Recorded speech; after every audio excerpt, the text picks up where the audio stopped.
cho lại wow. chọp thằng ca vậy cho nó đẹp thá ra mọi thằng ca trời á tập lon đó hàng này đây là mét này nữa tập lon em chiên cho mua vậy cho mà chứ vậy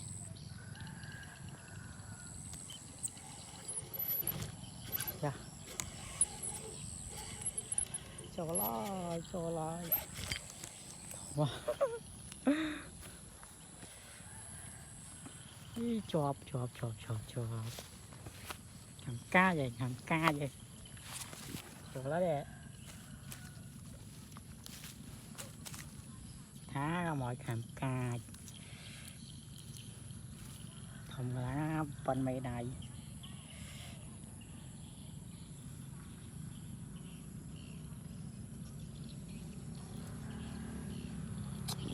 mà một lần nữa nè em cái mạch mới thấy bên bên đây đấy đó thôi này đó